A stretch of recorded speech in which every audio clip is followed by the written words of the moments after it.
ছোট শিরক হলো এটা মুসলমানদের দল থেকে বের করে দেয় না, তবে যত কবিরা গুনাহ আছে তার মাঝে বড় কবিরা গুনাহ কি ছোট শিরক। ছোট শিরক হলো যেটা ওই নির্দিষ্ট আমলকে বাতিল করে দেয়। কোন আমলের মাঝে যদি শিরক ঘটে তাহলে সেই আমল বাতিল। ছোট শিরক যদি কেউ করে তাহলে সেই ব্যক্তির রক্ত মাংস মুসলমানের জন্য হালাল নয়, বৈধ নয়, সে মুসলিম। ছোট শিরক যদি সেই ক্ষেত্রে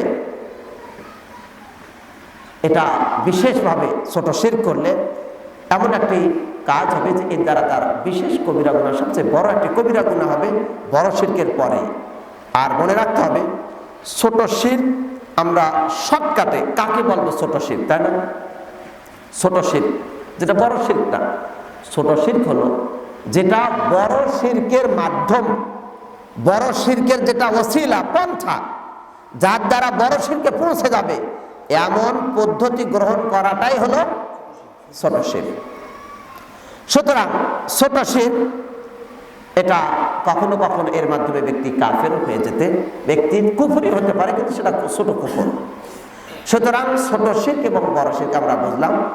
বড় শিরকের মাধ্যমে স্থায়ী জাহান্নামী হয়, পূর্বের আমল সব বাতিল, তওবা করে যদি না মারা যায় তাহলে স্থায়ীভাবে জাহান্নামী, মুসলমানদের দল থেকে সে বাদ চলে যায়। কিন্তু ছোট শিরক করলে এরকম হয় না, মুসলমানদের দলে থাকে, তার আল্লাহ রাব্বুল আলামিন তাকে ইচ্ছা করলে যদি ইচ্ছা করেন ক্ষমা করতে পারেন, কিন্তু স্বাভাবিকভাবে সে সবচেয়ে বড় কবিরা গুনাহ করলো বড় শিরকের পরে, এবং সে এর কারণে হবে জাহান্নামী, শাস্তি পাবে।